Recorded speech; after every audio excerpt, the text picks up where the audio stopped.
অভাব কী জিনিস, যেটা আপনি কাছ থেকে না দেখলে কখনোই বুঝবেন না। এই অভাবের কারণেই, এই টাকার কারণে আপনাকে কত মানুষে কত কথা বলবে, কত মানুষে ছোট করবে, কত মানুষের অপমান সহ্য করতে হবে। একটু ভালোবাসা পাওয়ার জন্য সব কিছু করে দিলেও তো আপনি তাদের ভালোবাসা পাবেন না। মানুষের ছোট ছোট কথাগুলো যে কত কষ্ট দেয়, এটা মাত্র যে কষ্টটা পায় সেই বুঝে, অপর কোনো ব্যক্তি বুঝবেই না। শ্বশুরবাড়িতে আপনি তখনই ভালো হবেন যখন আপনার চোখ থাকতে অন্ধ আর মুখ থাকতে বোবা হবেন। যদি আপনার হাজবেন্ড ভালো হয় তাহলে পৃথিবীতে কাউকেই লাগে না। দুদিন ধরে প্রচণ্ড গরম পড়েছে, তাই আমাকে সকালেই বলে গিয়েছে যে বেশি রান্না করতে হবে না, 2-1টা রান্না করলেই হবে। কিন্তু এত এত সবজি কিনে রাখি যে কি বলবো, যেগুলো আর কি শেষ করতে পারি না। আমরা যেহেতু দুটো মানুষ, এত সবজি খাওয়া হয় না, তো অনেক সবজি জমে যায়। এখানে কিছুদিন হলো করলাগুলো কিনা হয়েছে, আর করলা এমন জিনিস যেটা ফ্রিজে বেশি দিন থাকতেই চায় না, নষ্ট হয়ে যায়। তাও 2টো নষ্ট হয়ে গেছে।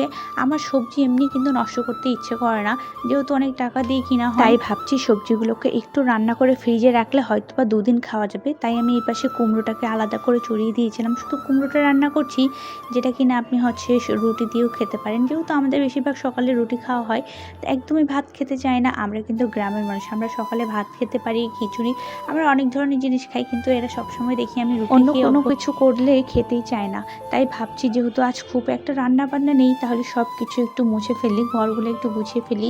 খুব একটা গুছানো হয় না। এই পাশে করলাগুলো আমি এগুলোকে সুন্দর করে ভেজে নিব। আমি আবার করলা ভাজিটাকে একটু পছন্দ করি, করলা রান্না করলে আমি একটুও খেতে পারি না।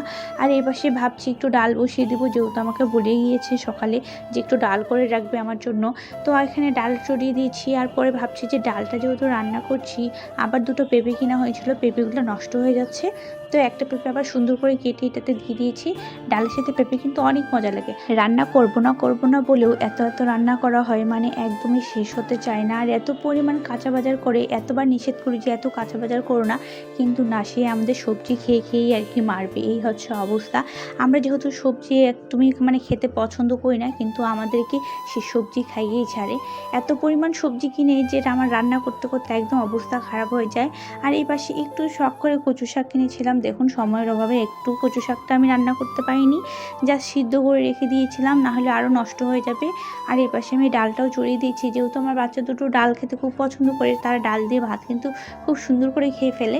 ওদিন আর কোনো সমস্যা হয় না, কিন্তু অন্য দিন যদি আমি একটু ঝোল দিয়ে কোনো কিছু দিয়ে ওদের খাইতে দিই, তাহলে আর খেতে চায় না। আর এই পাশে আমার অনেকটা গরম লেগেছিলো, মানে রান্নাঘরে থাকতে থাকতে এত গরম কি বলবো। আর খেতে খেতে মানে এত দেরি হয়ে গেছে, আজকে প্রায় 5টার মধ্যে বেজেই গিয়েছে।